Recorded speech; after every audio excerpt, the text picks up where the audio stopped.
Subscribe कीजिए sports as YouTube channel को और दबाइए बेल आइकन को ताकि आपको हमारी वीडियोस मिले सबसे पहले।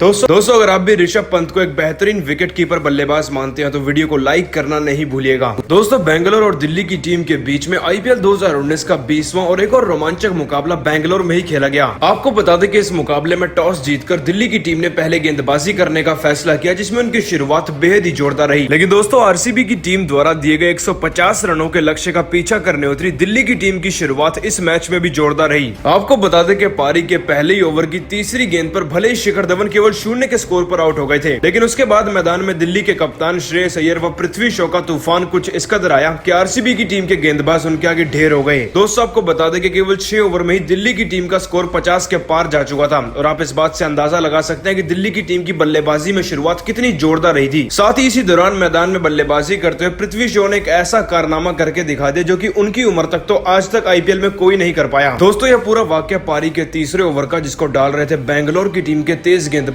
टिम साउदी और उस समय स्ट्राइक पर खड़े थे पृथ्वी शॉ, जिन्होंने पहले तो इस ओवर की 3 गेंदों पे ज्यादातर मिड विकेट और कवर पॉइंट के बीच में से लगातार 3 चौके जड़ दिए। लेकिन दोस्तों पृथ्वी शॉ का तूफान केवल यही नहीं रुकने वाला था। उन्होंने फिर इस ओवर की चौथी गेंद को स्क्वायर लेग की तरफ से खेलते एक बार फिर से बाउंड्री के बाहर पहुंचाया, तो वहीं 5वीं गेंद पर भी अपना मन पसंदीदा फ्लिक शॉट खेल लेग साइड की तरफ से ही बाउंड्री के बाहर एक बार फिर से गेंद को धकेल दिया और कुछ इसी तरीके से टिम साउदी के इस ओवर में पृथ्वी शॉ ने 5 लगातार चौके जड़ दिए। इसके बाद पृथ्वी शॉ ने केवल 5 गेंदों में ही 20 रन जड़ दिए। इसी के साथ दोस्तों पृथ्वी शॉ के 28 रनों पर आउट होने के बाद अब कप्तान श्रेयस अय्यर का साथ देने के लिए मैदान पर आ गए थे बल्लेबाज कॉलिन इंग्राम। दोस्तों आपको बता दें कि मैदान पर आते ही कॉलिन इंग्राम ने भी ताबड़तोड़ बल्लेबाजी करनी शुरू कर दी थी। साथ ही वह भी 21 गेंदों में ही 20 रन लगा चुके थे। तो फिर पारी के 14वें ओवर की पहली गेंद पर मोइन अली ने किसी न किसी तरीके से कॉलिन इंग्राम का विकेट ले लिया और आरसीबी की टीम की इस मुकाबले में वापसी भी करवानी चाहिए। लेकिन अब जो मैदान में बल्लेबाजी करने आने वाले थे वो किसी भी मैच का रुख बदल सकते हैं। दोस्तों वह खिलाड़ी और कोई नहीं बल्कि थे ऋषभ पंत, जिन्होंने मैदान पर आकर बड़ी समझदारी से पहले तो श्रेयस अय्यर के साथ मिलकर अपने आप को क्रीज पर सेट किया और फिर उसके बाद बड़ी ही तेजी से उनके साथ मिलकर अपनी टीम के लिए रन जुटाते हुए चले गए। आपको बता दें कि इसी दौरान दिल्ली की टीम के कप्तान श्रेयस अय्यर अपना 37 गेंदों में अर्धशतक भी पूरा कर चुके थे। अपनी इस पारी में श्रेयस अय्यर ने 8 चौके तो वहीं एक लंबा छक्का भी जड़ा था। साथ ही दोस्तों ऋषभ पंत भी अब स्ट्राइक पर 150 के स्ट्राइक रेट से बल्लेबाजी कर रहे थे और कहीं ना कहीं सारा प्रेशर आरसीबी की टीम के ऊपर जा चुका था। दिल्ली की टीम पूरी तरीके से इस मैच पर अपना कब्जा कर चुकी थी, जो उन्हें हर एक लम्हे में जीत के और भी पास लेकर जा रहा था।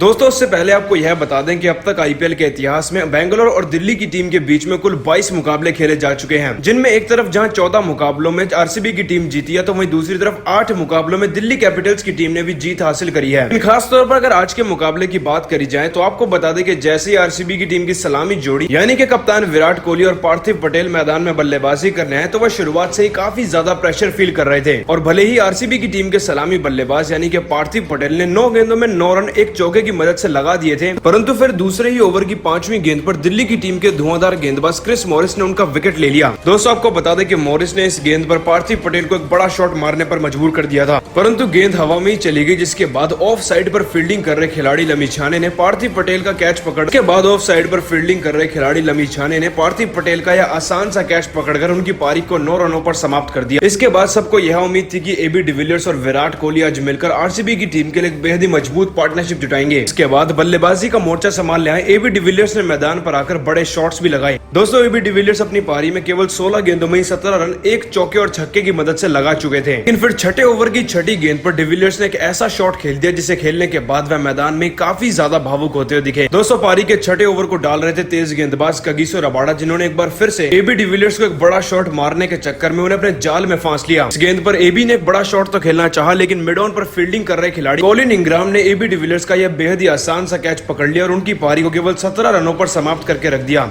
इसी के साथ दोस्तों एबी डिविलियर्स के 16 रनों पर आउट होने के बाद आरसीबी की टीम के ऑलराउंडर खिलाड़ी जब मार्कस स्टोइनिस मैदान में बल्लेबाजी करने आए तो उन्होंने कुछ बड़े शॉट्स तो लगाने चाहे, लेकिन फिर उनकी पारी भी केवल 15 रनों पर समाप्त होकर रह गई। इसके बाद विराट कोहली का साथ देने के लिए मैदान में आए थे मोइन अली, जिन्होंने आज एक तूफानी पारी खेलकर सबके होश उड़ा कर रख दिए। दोस्तों आपको बता दें कि मोइन अली ने केवल 18 गेंदों में 32 रनों की तूफानी पारी खेली, जिसमें उन्होंने 3 छक्के और 1 चौका भी लगाया था। परंतु फिर 15वें ओवर की तीसरी गेंद पर ऋषभ पंत ने विकेट के पीछे से लमी छाने को कुछ ऐसे ऐसा कहा कि उन्होंने अपनी रणनीति पर मोइन अली को फंसा लिया और फिर उन्हें स्टंप आउट करके उनकी पारी को 32 रनों पर समाप्त कर दिया। साथ ही मोइन अली के आउट होने के बाद विराट कोहली भी अपना गियर बदल चुके थे। उन्होंने भी तेजी से बल्लेबाजी करनी तो शुरू कर दी, लेकिन फिर वह भी 33 गेंदों पे 41 रन बनाकर अपना विकेट गंवा बैठे थे। आपको बता दें कि विराट कोहली ने अपनी पारी में 2 छक्के और 1 चौका भी लगाया था। इसके बाद अब आरसीबी की टीम की बल्लेबाजी का सारा दारोमदार आ गया था टेल एंडर्स पर, जिनमें से आकाशदीप नाथ ने तो 19 रन लगा दिए, लेकिन पवन नेगी तो केवल 0 के स्कोर पर आउट हो गए। साथ ही फिर बल्लेबाजी करने आए मोहम्मद सिराज भी कुछ खास कमाल नहीं कर पाए, जिसके बाद आरसीबी की टीम चाहकर भी आज दिल्ली की टीम को एक बड़ा लक्ष्य ना दे सकी। दोस्तों आपको बता दें कि आरसीबी की टीम अपने निर्धारित 20 ओवर में केवल 149 रन ही बना पाई और दिल्ली की टीम को 150 रनों का छोटा लक्ष्य दे पाई। लेकिन दोस्तों आरसीबी की टीम के सभी विकेट्स में सबसे ज्यादा अहम बात तो यह रही कि विकेट के पीछे से ऋषभ पंत हमेशा ही महेंद्र सिंह धोनी की तरह कप्तानी करते हुए दिखे। आपको बता दें कि ऋषभ पंत समय समय पर अपनी टीम के गेंदबाजों को बता रहे थे कि किस दिशा में गेंदबाजी करानी और किस लेंथ पर गेंद को रखना है, जिसकी वजह से दिल्ली की टीम को आरसीबी की टीम के बड़े विकेट मिलते चले गए और कहीं ना कहीं दिल्ली की टीम इस मुकाबले में हावी हो गई। लेकिन दोस्तों आप सभी को क्या लगता है, क्या ऋषभ पंत आगे चलकर महेंद्र सिंह धोनी की जगह ले पाएंगे या फिर नहीं? इस बात का जवाब कमेंट सेक्शन में जरूर दीजिएगा।